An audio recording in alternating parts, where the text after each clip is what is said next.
Spain in the 19th century was a country in turmoil, occupied by Napoleon from 1808 to 1814. A massively destructive war of independence ensued, driven by an emergent Spanish nationalism. An era of reaction against the liberal ideas associated with revolutionary France followed the war, personified by the rule of Ferdinand VII and, to a lesser extent, his daughter Isabella II. Ferdinand's rule included the loss of the Spanish colonies in the New World, except for Cuba and Puerto Rico in the 1810s and 1820s. A series of civil wars then broke out in Spain, pitting Spanish liberals and then republicans against conservatives, culminating in the Carlist Wars between the moderate Queen Isabella and her uncle, the reactionary Infante Carlos. Disaffection with Isabella's government from many quarters led to repeated military intervention in political affairs and to several revolutionary attempts against the government. Two of these revolutions were successful: the moderate Vicalvarada or Vicalvaro Revolution of 1854 and the more radical La Gloriosa in 1868. The latter marks the end of Isabella's monarchy. The brief rule of the liberal King Amadeo I of Spain ended in the establishment of the First Spanish Republic, only to be replaced in 1874 by the popular, moderate rule of Alfonso XII of Spain, which finally brought Spain into a period of stability and reform. Spain's first National Assembly. The Cádiz Cortes was the first National Assembly to claim sovereignty in Spain. It represented the abolition of the old kingdoms. The opening session was held on the 24th of September 1810. By the beginning of 1810, the Spanish forces under Central Junta's command, the independent government, had suffered serious military defeat. The Battle of Acana, the French forces took control of southern Spain, and forced the Spanish government to retreat to Cádiz, and being under siege by the French from the 5th of February 1810 to the 24th of August 1812, but was never captured. The Central Junta dissolved itself on the 29th of January 1810, and set up a five-person regency. The five regents convened the meeting of the Cortes in Cádiz. It operated as a government in exile. The Cortes Generales refuge in Cádiz during the Peninsular War. The Cortes opened the sessions in September 1810 on the Isle of Leon. They consisted of 97 deputies, 47 of whom were alternates from Cádiz residents. The Cortes were representatives of the provinces but were unable to hold elections, either in Spain or Americas. The Assembly thus tried territorial representation, who approved a decree expressing represent the Spanish nation in which lay the national sovereignty over Spain and Americas. The Spanish Constitution of 1812 was established on the 19th of March 1812 by the Cádiz Cortes, Spain's first national sovereign assembly. It abolished the Inquisition and absolute monarchy in Spain and Americas, and established the principles of universal male suffrage, national sovereignty, constitutional monarchy and freedom of the press, and supported land reform and free enterprise. Reaction. On the 24th of March 1814, 6 weeks after returning to Spain, Ferdinand VII abolished the constitution. King Ferdinand VII's refusal to agree to the liberal Spanish constitution of 1812 on his accession to the throne in 1814 came as little surprise to most Spaniards. The king had signed on to agreements with the clergy, the church, and with the nobility in his country to return to the earlier state of affairs even before the fall of Napoleon. The decision to abrogate the constitution was not welcomed by all, however. Liberals in Spain felt betrayed by the king who they had decided to support, and many of the local juntas that had pronounced against the rule of Joseph Bonaparte lost confidence in the king's rule. The army, which had backed the pronouncements, had liberal leanings that made the king's position tenuous.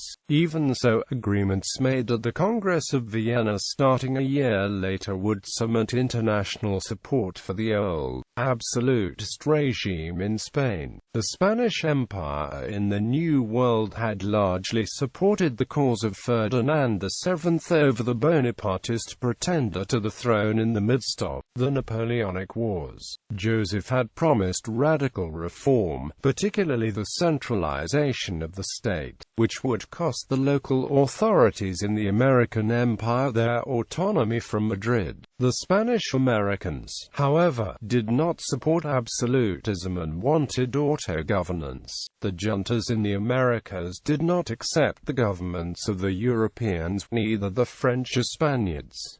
Triennial Liberal, a conspiracy of liberal mid-ranking officers in the expedition being outfitted at Cadiz mutinied before they were shipped to the Americas. Led by Rafael del Riego, the conspirators seized the commander and led their army around Andalusia hoping to gather support. Garrisons across Spain declared their support for the would-be revolutionaries.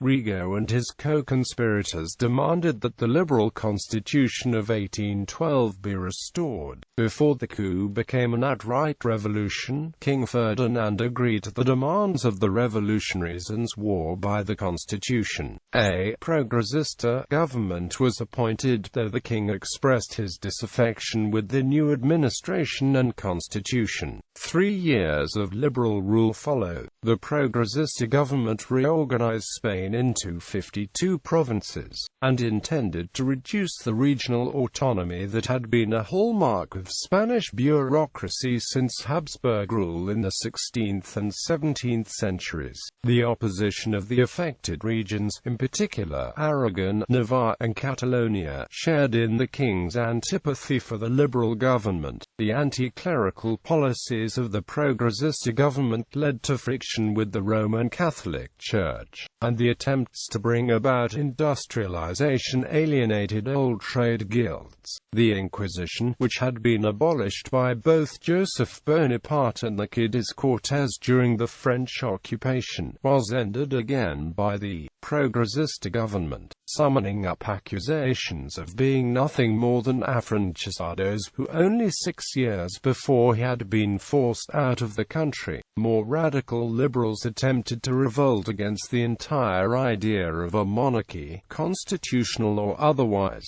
In 1821, these republicans were suppressed, though the incident served to illustrate the frail coalition that bound the progressista government together. The election of a radical liberal government in 1823 further destabilized Spain. The army, whose liberal leanings had brought the government to power, began to waver when the Spanish economy failed to improve, and in 1823, a mutiny in Madrid had to be suppressed.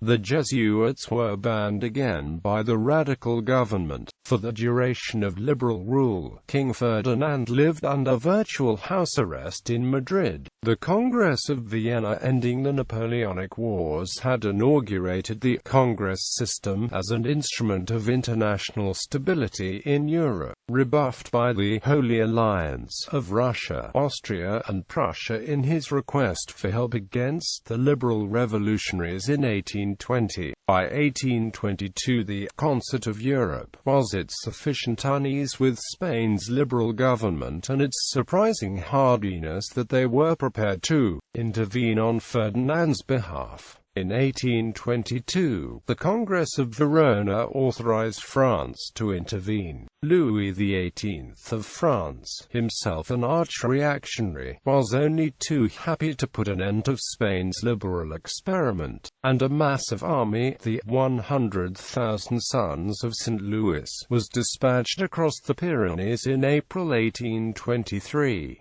The Spanish army, fraught by internal divisions, offered little resistance to the well-organized French force, who seized Madrid and reinstalled Ferdinand as absolute monarch.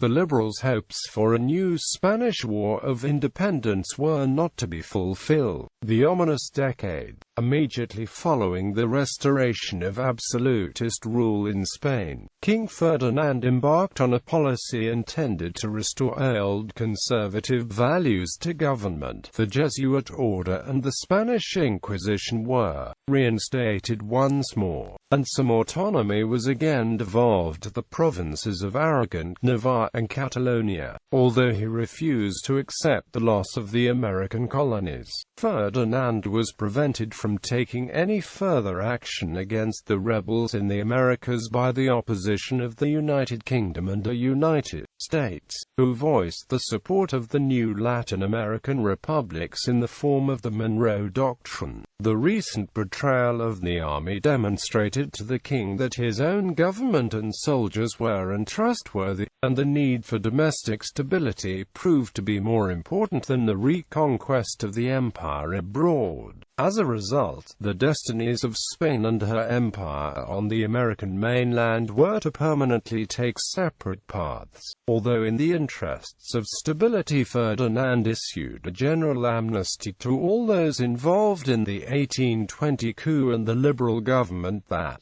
followed it. The original architect of the coup, Rafael del Regard, was executed. The liberal Partido Progresista, however, continued to exist as a political force, even if it was excluded from actual policy-making by Ferdinand's restored government. Regard himself was hanged, and he would become a martyr for the liberal cause in Spain and would be memorialized in the anthem of the Second Spanish Republic, El Himno de Regard, more than a century later. The remainder of Ferdinand's reign was spent restoring domestic stability and the integrity of Spain's finances, which had been in ruins since the occupation of the Napoleonic Wars. The end of the wars in the Americas improved the government's financial situation, and by the end of Ferdinand's rule the economic and fiscal situation in Spain was improving. A revolt in Catalonia was crushed in 1827, but at large the period saw an uneasy peace in Spain. Ferdinand's chief concern after 1823 was how to solve the problem of his own succession. He was married 4 times in his life, and bore 2 daughters in all his marriages. The succession law of Philip V of Spain, which still stood in Ferdinand's time, excluded women from the succession.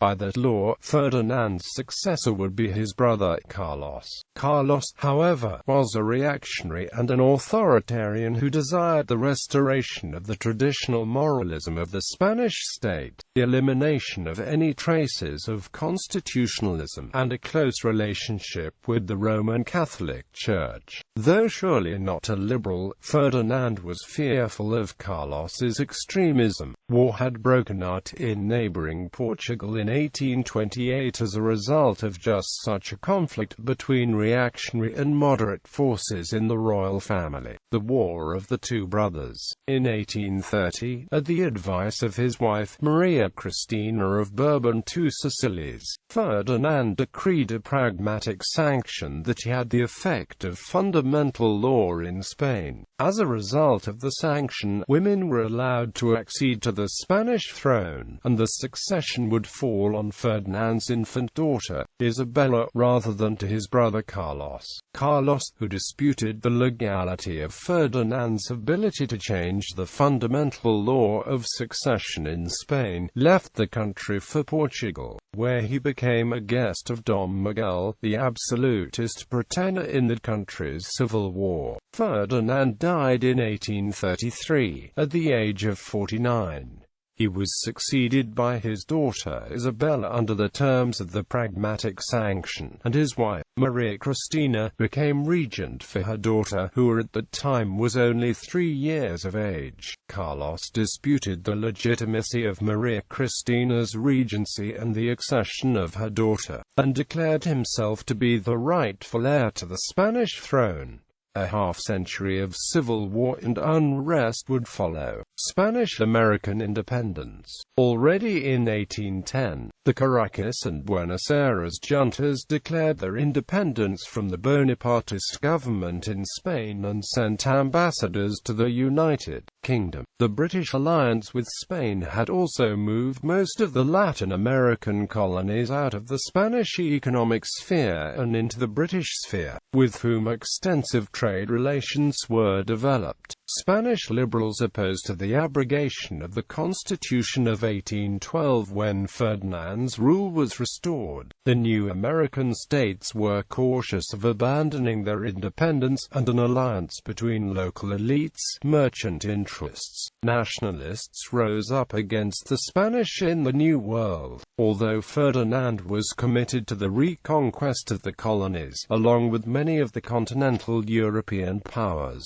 Britain was ostensibly opposed to the move, which would limit her new commercial interests. Latin American resistance to Spanish reconquest of the colonies was compounded by uncertainty in Spain itself over whether or not the colonies should be reconquered. Spanish liberals, including the majority of military officers, already disdainful of the monarchy's rejection of the Constitution, were opposed to the restoration of an empire that they saw as an obsolete antique, as against the liberal revolutions in the New World with which they sympathized. The arrival of Spanish forces in the American colonies began in 1814, and was briefly successful in restoring central control over large parts of the empire. Simon Bolivar, the leader of revolutionary forces in New Granada, was briefly forced into exile in British-controlled Jamaica and independent Haiti in 1816.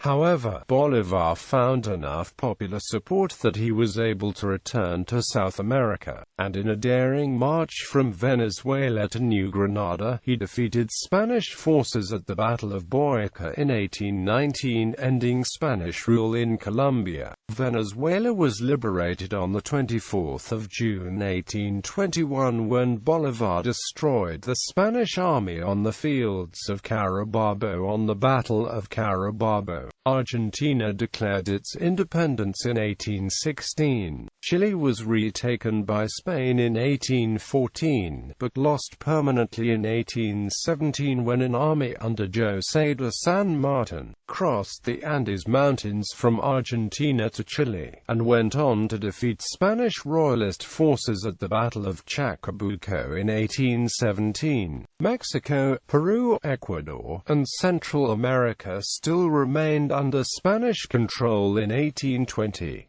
King Ferdinand, however, was dissatisfied with the loss of so much of the empire and resolved to retake it. A large expedition was assembled in Cadiz with the aim of reconquest. However, the army was to create political problems of its own. José de San Martin, who had already helped to liberate Chile and Argentina, entered Peru in 1820.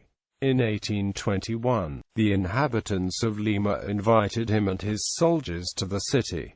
The viceroy fled into the interior of the country, for there he resisted successfully, and it was only with the arrival of Simon Bolivar and Antonio José de Sucre in 1823 that the Spanish royalist forces were defeated at the battles of Junín and Ayacucho, where the entire Spanish army of Peru and the viceroy were captured. The Battle of Ayacucho signified the end of the Spanish Empire on the American mainland. Although Mexico had been in revolt in 1811 under Miguel Hidalgo y Costilla, resistance to Spanish rule had largely been confined to small guerrilla bands in the countryside. The coup in Spain did not change the centralized policies of the government of Triano Liberal in Madrid, and many Mexicans were disappointed. In 1821, Mexico, led by Agustín de Iturbide and Vicente Guerrero, presented the Plan de Iguala, calling for an independent Mexican monarchy. In response to the centralism and fears of the liberalism and anti-clericalism in Spain, the liberal government of Spain showed showed less interest in the military reconquest of the colonies than Ferdinand, although it rejected the independence of Mexico in the failed Treaty of Córdoba. The last bastion of San Juan de Ulúa resisted to 1825, and Isidro Barradas tried to recapture Mexico from Cuba in 1829.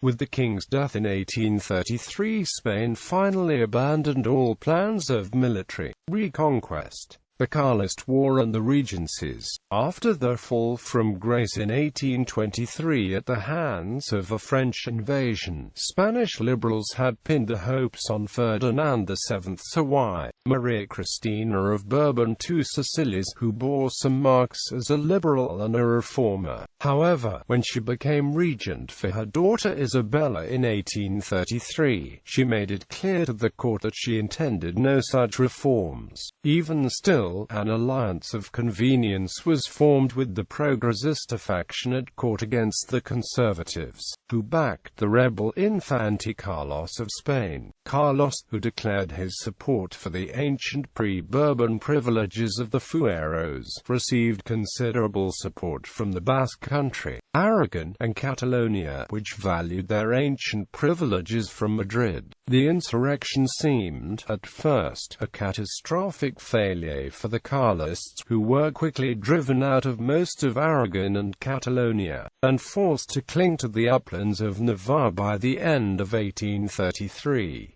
At this crucial moment, however, Carlos named the Basque Tomás de Zumalacárregui, a veteran guerrilla of the Peninsular War, to be his commander-in-chief. Within a matter of months, Zumalacárregui reversed the fortunes of the Carlistas and drove government forces out of most of Navarre, and launched a campaign into Aragon. By 1835, what was once a band of defeated guerrillas in Navarre had turned into an army of 30,000 in control of all of Spain north of the Ebro River, with the exception of the fortified ports on the northern coast.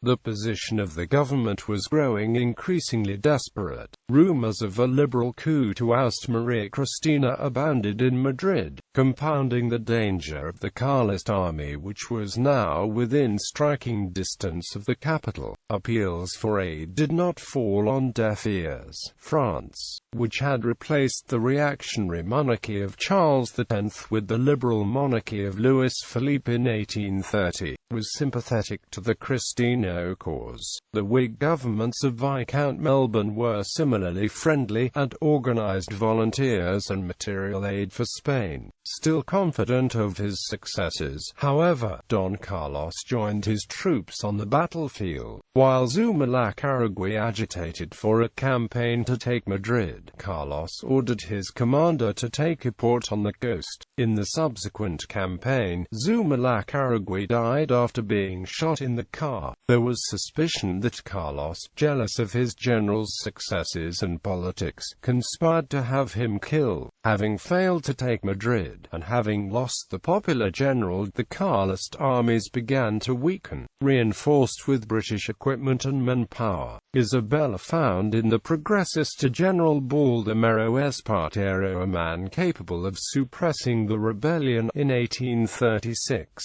he won a key victory at the Battle of La Chana that turned the tide of the war. After years of vacillation on the issue of reform, events compelled Maria Cristina to accept a new constitution in 1837 that substantively increased the powers of the Spanish Parliament, the Cortes. The constitution also established state responsibility for the upkeep of the church, and a resurgence of anti-clerical sentiment led to the disbandment of some religious orders, which considerably reduced the strength of the church in Spain. The Jesuits, expelled during the Trienio Liberal and readmitted by Ferdinand, were again expelled by the wartime Regency in 1835. The Spanish government was growing deeper in debt as the Carlist War dragged on. nearly to the point that it became insolvent. In 1836, the president of the government, Juan Alvarez Mendizabal, offered a program of desamortización, the ecclesiastical confiscations of Mendizabal, that involved the confiscation and sale of church, mainly monastic, property. Many liberals, who bore anti-clerical sentiments, saw the clergy as having allied with the Carlists, and thus the desamortización was only justice. Mendizabal recognized, also, that immense amounts of Spanish land were in the hands of the Church lying unused. The Church was Spain's single largest landholder in Mendizabal's time. The Mendizabal government also passed a law guaranteeing freedom of the press.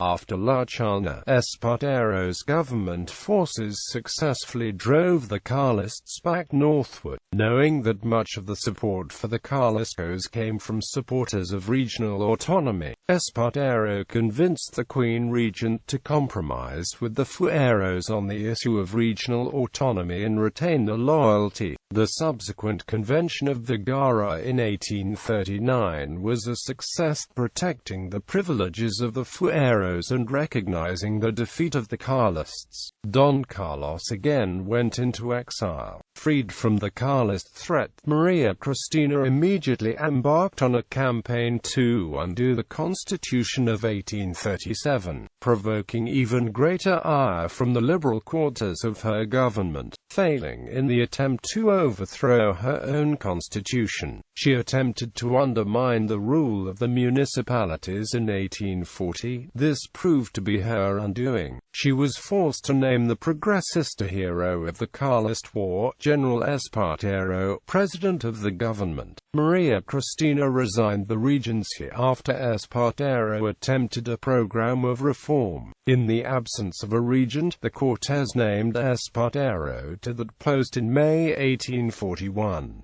Although a noted commander, Espartero was inexperienced with politics and his regency was markedly authoritarian. It was arguably Spain's first experience with military rule. The government wrangled with Espartero over the choice of Agustín Arguelles, a radical liberal politician, as the young queen's tutor. From Paris, Maria Cristina railed against the decision and attracted the support of the moderados in the Cortes. The war heroes Manuel de la Conca and Diego de Leon attempted a coup in September 1841, attempting to seize the queen. Only months after Espartero was named regent, the severity with which Espartero crushed the rebellion led to considerable unpopularity. The Cortes, increasingly rebellious against him, selected an old rival, José Ramón Rodil y Campillo, as the chief minister.